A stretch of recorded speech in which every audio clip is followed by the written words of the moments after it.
Okay, so welcome to our recap on the unit on romance narratives and love stories.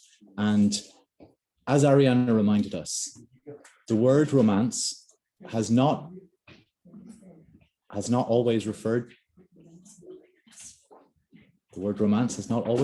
to just love stories. In fact, it comes from the medieval word roman. So it gives us the French roman, which we know means novel, and it just meant a narrative. And when we talk about what has the quality of romance in that sense, in the sense of medieval romance, it could be translated in French as romanesque. So everything that is fictional, far-fetched, wild stories of adventure, love, magic, wonder, fear, all of those were seen as having the quality of romance, as opposed to realism. Now, in the Middle Ages, they were the major narrative form. And if you look here, I'm going to share my screen. Well, I don't think I actually have anyone in the chat yet, but that's okay. Here we go. So this is what we talk about these days. When we talk about romance, we mean love stories, and it wasn't always the case. You see, in the Middle Ages, the medieval romance was a long narrative that dealt with eventful and adventurous stories, often to do with knights on quests. It's got to do with the ideas of chivalry, which as French people, you know, means chevaleresque. It is the code of honor of people who rode horses. It's to do with courtly love.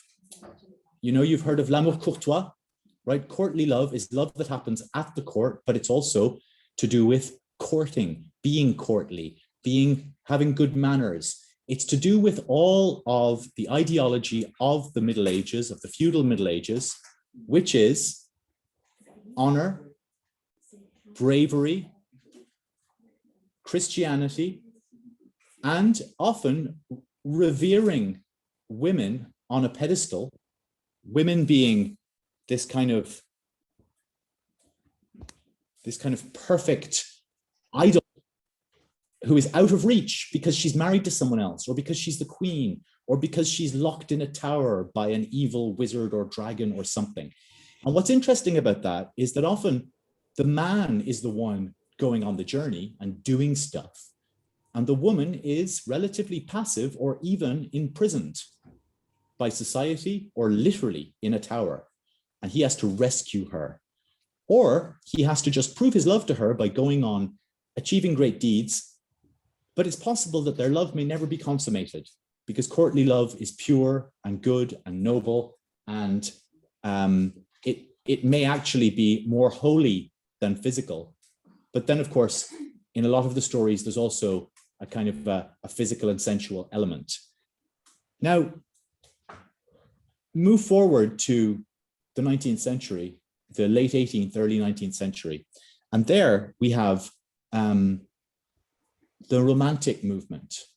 And all over Europe, this movement arose as a reaction against the science. And I tell you what, I'm going to move on to the next slide, because that's just the introduction. So this is the medieval romance, right? That's it's influenced by the Provençal troubadour tradition, the idea of courtly love. And of course, it's therefore related to the love poetry of the Middle Ages. You've heard about Petrarchan sonnets. You know, those sonnets written to the idealized female figure. For Petrarch, Francisco Petrarch, it was Beatrice. He wrote about her being, comparing her to, a rose or other nice things. And they're the ones, of course, that Shakespeare was making fun of in his sonnets when he said, shall I compare thee to a summer's day? No, thou art more lovely. Or when he said, my mistress' eyes are nothing like the sun, actually. His sonnets are kind of satirical about the medieval love poetry, which idolized women and put them on a pedestal. But usually it's a quest for love. So then, yes, the Romantic movement. The Enlightenment was, of course, ruled by the idea of rationalism and scientism. We can look at scientism as an ideology. People who believe that science is preeminent, primordial, and the only thing worth believing in. The Romantic movement, as we talked about last week, there were several main concerns: emotion and sentiment, love among them, but not exclusively, nature, wonder, all sorts of emotions, positive ones like joy and love, and negative ones like gloom and fear, but also mixed ones like melancholy, in which sadness is treated like a sentimental treasure. That which is sublime as well as that which is grotesque, that which is dark and ugly as well as that which is beautiful. And even though love poetry was only a part of what they wrote, their attitude to love as being this kind of sweeping, uncontrollable, magic thing hugely influenced our idea of what romantic love is. And the most common form, the lyric poem, being the emotions of a single speaker, lends itself very well to expressions of love. And in a way, you could think that like most modern pop music is descended from romantic lyric poetry. But whereas, you know, in the romantic poem, there's a certain level of, to us, very heightened language, and it's very lyrical, full of metaphors. But the standpoint, the point of view is very similar to somebody singing in a pop ballad, you know, baby, I love you, because you're great, or whatever. It's a similar sentiment, the expression of overpowering emotion from a single speaker. And you can see here the illustration, right? That's Caspar David Friedrich's Wanderer Above the Sea of Fog. And it interestingly shows the idea of the poet or the artist is standing with his back to us. And so in a sense, he's standing in for us. We are supposed to engage with his subject position and look out over the sea of fog. He has climbed to the highest heights and he has a view no one else can have. But it's interesting also in that, you know, he's a man. Most of the romantic poets that we remember were men writing as men, writing about women, writing about nature. And it's not to say that there weren't women in the Romantic era who were writing. And some were very successful and influential, like Charlotte Smith, who influenced the Romantics and was hugely popular in her time, but is almost forgotten about now. Or Dorothy Wordsworth, the sister of William Wordsworth. She was a wonderful writer and possibly had as much of a poetic sensibility as he did, but she, you know, kept house for him. So women didn't really have time to wander lonely as a cloud and come upon a host of golden daffodils because they were probably too busy having babies and cleaning the romantic poet's trousers that he kept getting dirty by falling into ditches. So in the 19th century, after the Romantic movement, you've got this idea that there are two types of literature. And this very much speaks to the idea that we've been exploring about popular literature and highbrow literary literature. This battle of the books was between the serious books, which were the ones that were realistic, that were about ordinary people living ordinary lives, that were that made comments on philosophical, social, economic questions, the class system, the place of women in society, on the place of the artist in society, taken to its, perhaps its most complete expression by the French naturalists like Zola, who considered writing a novel to be almost like a scientific experiment. You take a set of characteristics that are derived from the race, milieu, and moment of the protagonist, you know, their genetic makeup, their ethnicity, their people, their environment, and their moment in history. It's Hippolyte Taine who had said those are the three factors.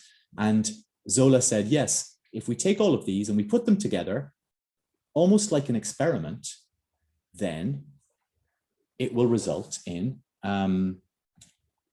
only one conclusion. It's deterministic. So literature was like a science experiment. But all through the 19th century, as well as that kind of literary current, there was the cheap stuff.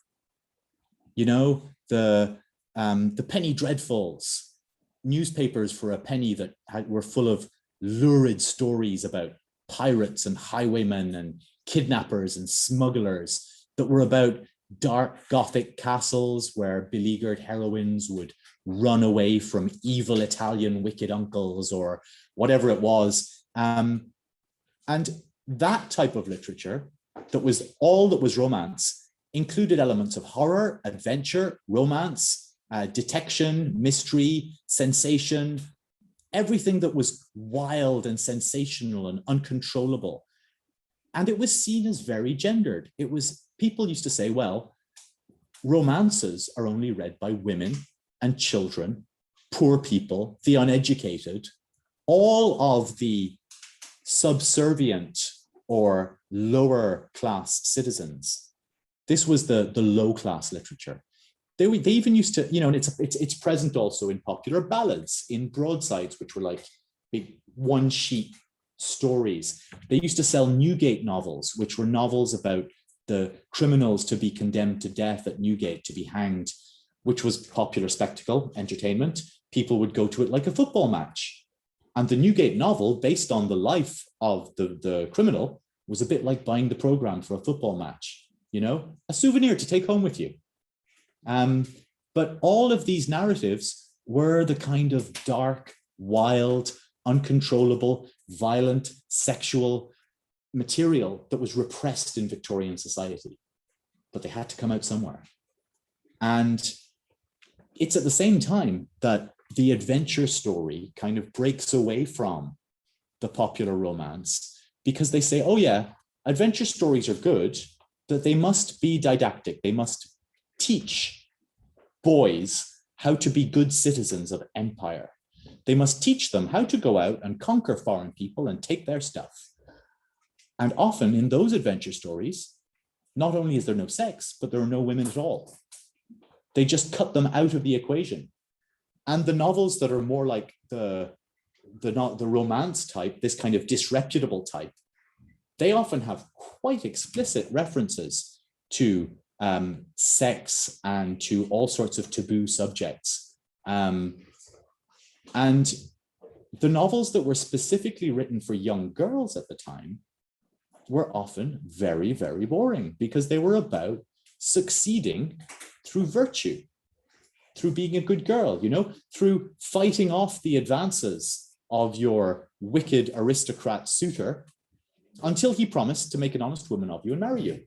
And then you were allowed to say yes, you know? So the gendered nature of these things was very weird. In the early 20th century, the paperback becomes finally really popular. And the mass market paperback in the 1920s and 30s particularly was a huge thing. Mass market magazines selling popular fiction. And it's at this point that all the genres of fiction that we know today really found their form. Science fiction, fantasy, horror, detective stories and mysteries, and romance novels. The traditional adventure novel, though, was kind of dying out and moving into the spy thriller of 20th century politics. And the romance novel, funnily enough, thrived, but it was very often based in the past. It's at this time that, for example, Georgette Heyer, that's a cover of one of her books there, she set her books in the Regency period, which is close to the same time as Jane Austen. And there's this idea that, you know, romance is something that belongs to the past, that romance is something that needs ball gowns and lords coming and offering you a proposal of marriage, or it needs wicked dukes who are going to lock you up in an attic room until you are saved by an honest young hero, or whatever it is, kind of fairy tale-y, kind of, you know, in a sort of a vague past that was often not particularly historically accurate. But I wonder personally, and I don't know, this might be something that people have theorized about, but I'm not well read enough to know. But why is it that in the early 20th century, romance novels were so often about the past? Well, I wonder if it's got to do with World War I. Because imagine in World War I, before World War I, to be a soldier was a romantic thing. You know, in Jane Austen, a lot of the men are officers. To be a soldier was noble, brave, strong. And even before World War I, when the soldiers were heading off to war, they thought it was kind of a romantic adventure. And, you know, the women they left behind thought so too. They thought, oh, there's my brave boy going off to fight for England, and he'll come back by Christmas, and then we'll get married. And of course, no, he came back 4 years later missing a limb, or with post-traumatic stress disorder, or dead after 4 years of nightmare in the trenches. You know, war was no longer romantic. War was industrial, mass-produced, and a nightmare. And the old values of chivalry and nobility, and the old values of bravery even, you know, who can be brave when it means running at an enemy trench full of machine guns? You know, I think that the nostalgia for the previous century was very strong. And this is why also, you know, adventure novels at this time stop being about things that are contemporary and begin to look backwards to the past, or forwards into a kind of a science fiction planet hopping future, or into a medieval past that never existed in fantasy. So they get displaced, or they take on the realities of, you know, the 20th century political situation, and they become about spies fighting for their government's interests all around the world, traveling to exotic places, but now instead of colonizing them, they're dealing with the fallout of colonialism, the backlash. There's also, you know, in America, you've all heard of Gone with the Wind, I guess, maybe seen the movie, Autant n'emporte le vent. You know, why is it that in the 1950s, Margaret Mitchell had such a huge success with a novel that was nostalgic for pre-Civil War American South? Because the American South had the reputation for gentility, nobility, bravery, honor, all of which are feudal values, you know, they're medieval values. And it's easier to have medieval values when you live in a system where you can be lord of the manor and where you have slave labor, you know. It's easier to worry about your honor when you have people doing your work for you. So it's really interesting that there's this very kind of nostalgic, kind of conservative element to the romance novel. But there were also new ones, which were about the new woman, about the woman who was starting to gain rights, influenced by the suffragette movement, the flappers, etc., which would have been considered scandalous. And after World War II, we have another kind of explosion of popular fiction. And now there was romance novels from all sorts of subgenres. You know, the Regency and Victorian ones were still very popular, but also you get a real boom in these kind of Gothic horror novels that combine, Gothic romance, that combine romance and horror, and that perhaps speak to a kind of a fear or repressed trauma after World War II of women who feel themselves trapped in the ideal housewife roles of suburbia, and perhaps who can identify with heroines who are pursued through dark enclosing castles by monsters. Here also we see the influence of second wave feminism, because with the liberation of women and their entry increasingly into the workforce, we see romance novels that are about professional women. Now, of course, to us today, they look very dated, because often they're about, you know, a nurse who goes on to marry a doctor, or they're about an air hostess who goes to exotic places and ends up marrying one of her dashing passengers. But, you know, those were jobs that were open to women at the time. Or she's a secretary who ends up marrying her boss, you know, that kind of thing. But there's also the idea that, as well as just entering the workforce, for the first time, there was an amount of sexual liberation in the 1960s and 70s. And this was possibly reflected in the fact that even historical novels, some of them became a lot more sexually explicit. And you had this, this whole genre, which this is an example of, the Kathleen Woodiwiss novel, The Flame and the Flower. Incidentally, you can see on the cover there, the classic romance novel cover pose, right? The guy with the floppy shirt and the woman with the nice long dress, and she's kind of leaning on him. Now, as the years go on, his shirt comes off and his muscles get bigger and bigger, and her dress gets more and more revealing, but you can see the classic, you know, kind of archetype is there. But this whole genre of historical novels that was much more sexually explicit was called the bodice ripper. And a bodice is the part of a dress that laces up with ties, with cords, on the lower torso of the woman.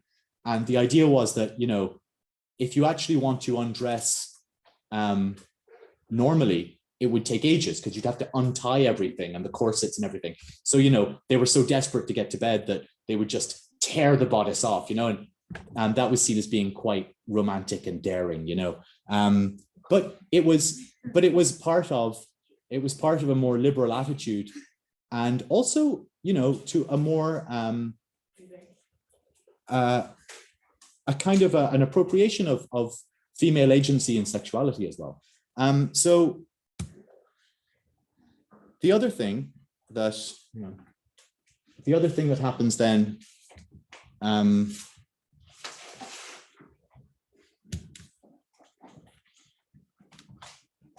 yeah, in the 80s and 90s, as we said last week, a hell of a lot of the romance novels that we were used to, the classic romance narratives, were basically between two straight white people. And in the 80s and 90s, you started to see more representation of other identities, of diversity, of LGBTQ romances, of romances that are, you know, between people of non-white races or between two people of different ethnic backgrounds. You can see an interesting phenomenon is that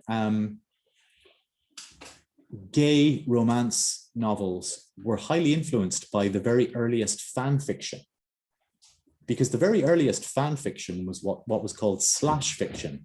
And it started out as something that was often written about Star Trek. And the reason it's called slash fiction was because it was Kirk slash Spock. And it was about a romantic relationship between Captain Kirk and Mr. Spock. And interestingly, it was mostly written by straight women who fantasized about these two beloved male characters having a relationship, an intimate relationship with each other. And it has provided also the basis for much sort of subversion and spinning on traditional stories. Like fan fiction is full of people imagining relationships between their favorite characters that don't exist in the books, or if they do, they're only subliminal. And those kinds of narratives where the fans take on the elements of these popular franchises and subvert them for their own purposes of fantasy has become hugely influential on the actual genres of queer romance fiction.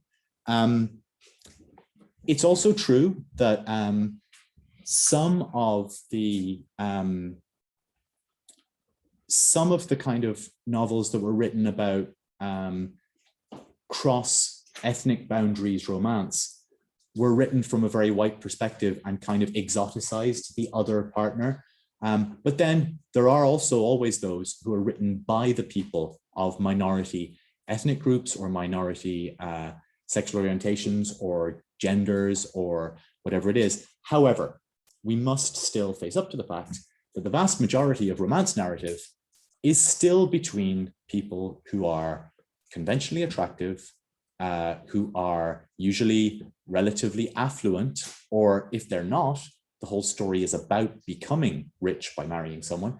You hardly ever see romance stories about someone who is in any way disabled, either mentally, physically. They're usually about someone who's completely neurotypical. And you might say, well, that's normal because it would be weird to romanticize things that are difficulties people have in life. And in fantasy, we can be whoever we want.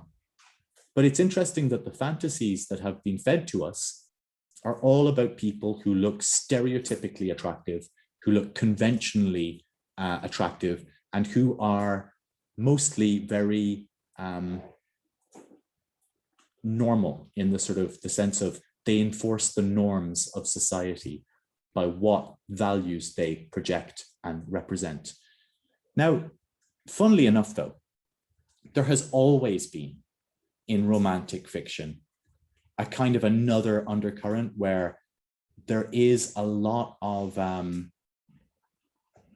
twisting and subversion of the conventions. For example, there's that slash fiction thing where you've got women writing about male homosexual relationships. And there's also the thing of a lot of romance novels, which were written for women, were written by men using women's names, a woman's name as a pen name. And so in that sense, it was a man imagining himself into the role of a woman protagonist who is destined to end up with another man. And so there's something fundamentally kind of queer about the whole thing anyway, because it's often about imagining oneself into different identities. And romance has also been, as well as having this conservative element where, the run-of-the-mill ordinary romance novel often reinforces the status quo and trumpets the ideology of its time. For example, a big romance genre now is romance novels about women who date billionaires. And clearly that's a capitalist fantasy. Clearly that is not about being attracted to a person. It's about the power of wealth. And in a sense, there's always been that. There's always been this idea that, it's part of the thing that a woman can be saved from poverty by marrying well.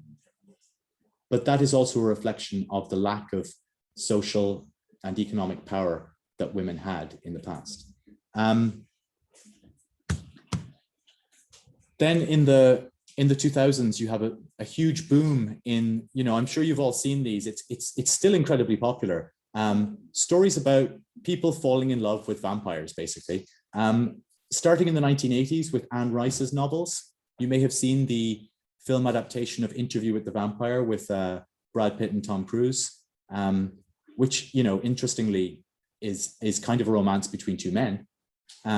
But in the 90s, there was Coppola's version of Bram Stoker's Dracula, which very much emphasized the romance elements. And then in the 2000s, when fantasy became really popular with Harry Potter and the Lord of the Rings films, then you've got Twilight, for example, which is a huge success. And after that, it became, it was vampires for a while, and then other types of creatures came into and out of fashion. And these days, you can read romance novels about falling in love with werewolves and ghosts and aliens and obviously vampires, demons, angels, whatever. But what's interesting is, again, the way that they reflect the values of their authors and of the times.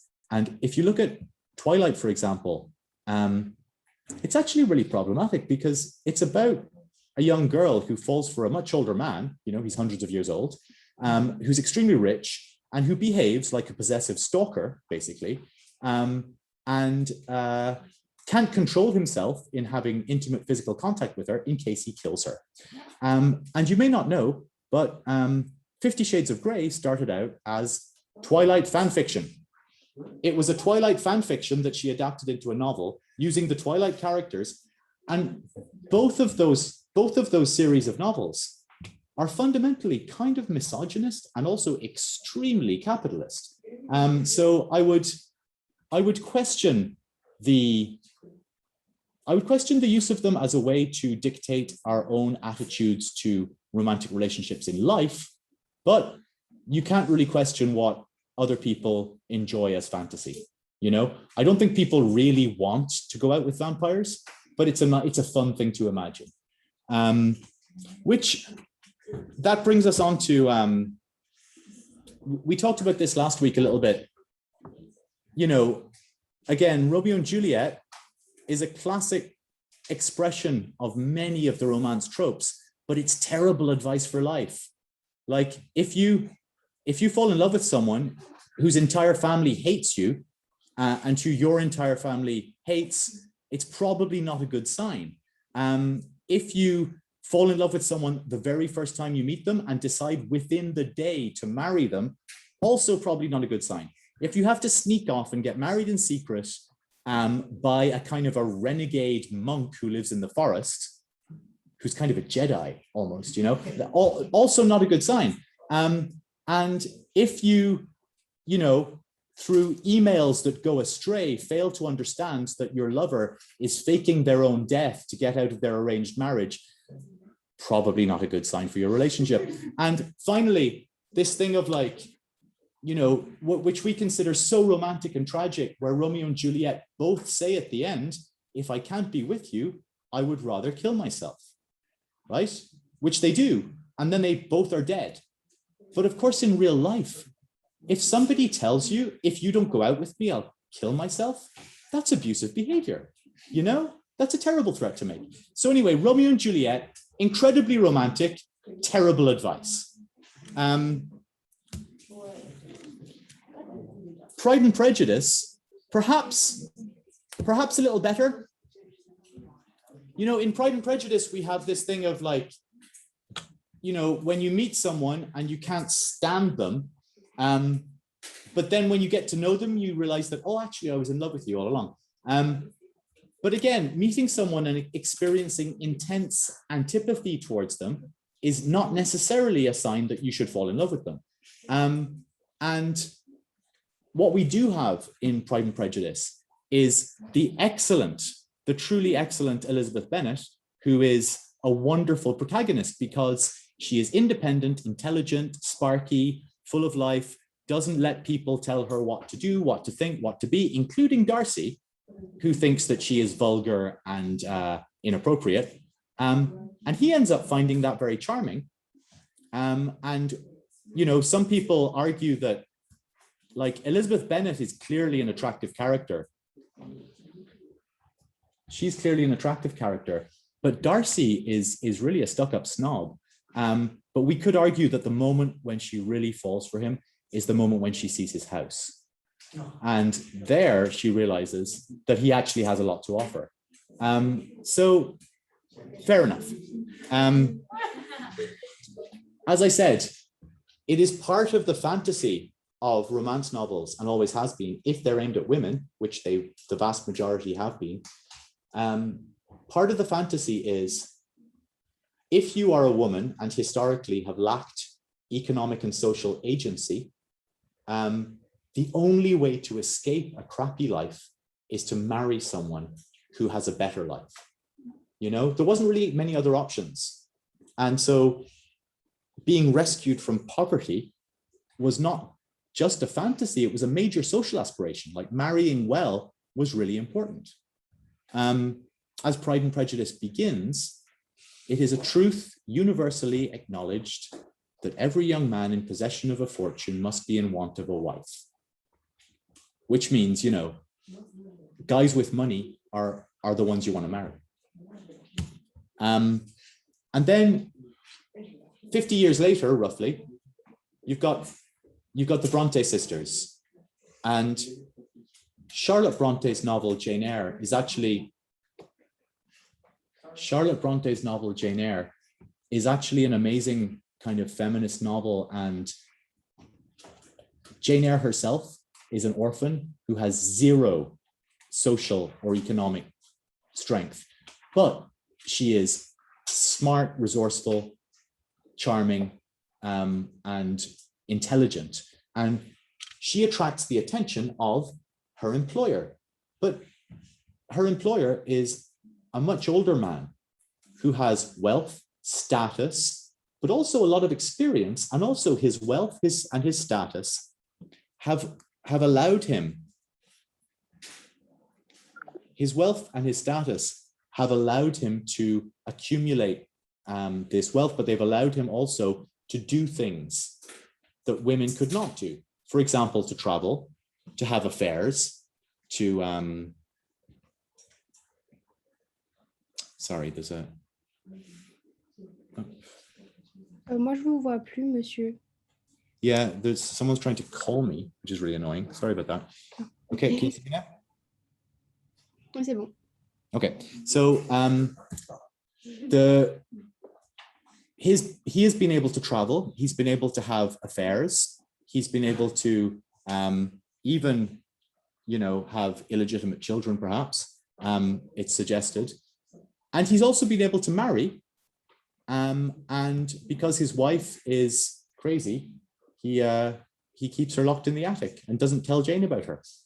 You know, so talk about skeletons in the closet. Like the mad woman in the attic has become a kind of a whole trope for the sordid past of this older, experienced, attractive man. And then Emily Bronte's Wuthering Heights is also a great example of one of these classic romance tropes. And this is the one of being attracted to the guy who's bad for you. Heathcliff is the brooding, Byronic anti-hero. He's the bad boy. And he's also socially a class inferior. And Catherine is attracted to him, loves him. He's the closest person to her in the world. And society tells her, no, you can't marry him. You have to marry the guy who's a good bet, right? Edgar Linton, the local aristocrat who has land, status, who's good, who's refined, who's good-mannered, who's educated. And this is a classic one, the choice between the bad boy and the good boy. And the question is, why is it a desirable fantasy to choose the dysfunctional, gloomy, violent, dark, weird guy over the guy who is, you know, responsible and civilized? And I wonder if it's because, you know, it is fantasy. It doesn't mean that in real life, that's what people do. Perhaps people, especially when they get older, make more considered decisions. But there's no doubt that the, you know, the dark and diabolical crazy guy is more fun. Whereas Edgar Linton isn't really much fun at all. So we just have a couple of minutes left, but I just want to ask you, can any of you suggest other tropes or other patterns that we see in romance novels, or novels that you guys have actually come across? Or it doesn't have to be novels, it could be movies, it could be TV shows. Yeah? I think last time we also mentioned Night Fair Lady based on Pygmalion. Oh yes, that's a really good one. That's a really good one, because there we're talking about, go on, you. No, it's a different. It's a different model. Yeah, It is, I think. And it's in that one, I suppose you've got a couple of different things. And again, it's got a slightly misogynist side to it, because the man, basically, like in the Pygmalion myth, he makes a statue of his perfect woman because real women aren't good enough for him, you know? He can't find a woman who meets his standards, so he has to create an artificial one, and the statue is brought to life. But then the play Pygmalion by George Bernard Shaw and the film it's based on, a film that is based on it, My Fair Lady, they're a bit more complicated than that, because in that he makes a bet, right, that he can turn any lower class woman into an acceptable upper class woman by teaching her speech and manners, you know, as if those things are purely superficial acquirements, which they are. He just teaches her the class codes. But at the same time, while he thinks he's forming her into the perfect lady, what happens in the film and in the play is that he actually gets to know the real person.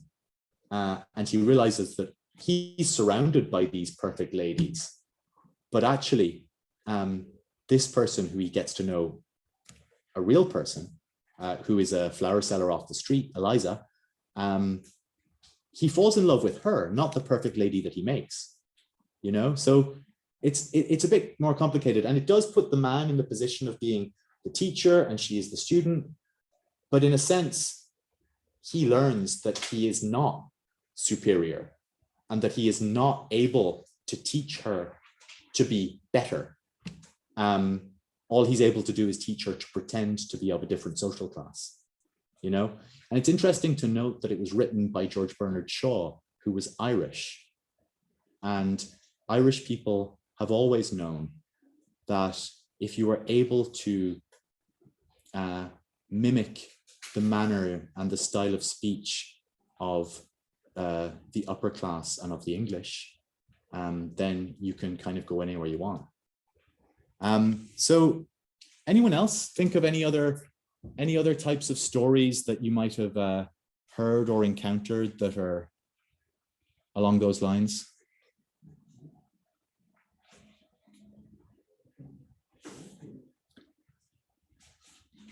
For example, one of the places that you'll come across these the most is in kind of romantic comedy movies. You know, somebody mentioned actually in another class, and I thought that was a pretty good point, that whole genre of movies which are a bit like, in a sense, they're a little bit like Wuthering Heights, but it's where you've got a heroine who is in love with the rich popular boy in high school, but she has a best friend who's in love with her. And like, that's kind of like Wuthering Heights, but rather than being a dark and brooding Byronic anti-hero, the best friend is usually just really nerdy. But it's that idea of like boys and girls who are close friends and end up realizing that they've been in love with each other all along. And what I was noticing is that that kind of narrative was possibly not something that could happen previously, because in previous decades, centuries in Western society, young men and women weren't usually socially friends, not close friends. You know, they stuck with their own gender and were only put together in these artificial situations like, you know, a dance, a ball or something. You've all seen those scenes in costume dramas where they have to have a conversation while they're dancing, you know, and then they keep changing partners and then they come back and they're like, you know, well, as I was saying, you know, because that was the only chance they got to talk alone, because they could never be alone without a chaperone, you know? Anyway, it's a fascinating topic, I think. And next week, we're going to move on to a different one, which is the mystery story. And I am going to post this on the UNT, and I'm going to give you a little devoir maison to do. I think I mentioned that.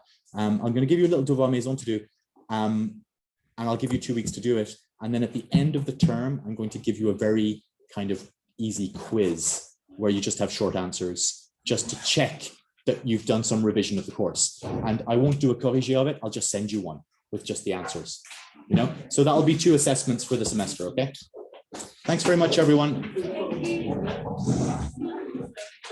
Thank you. Bye.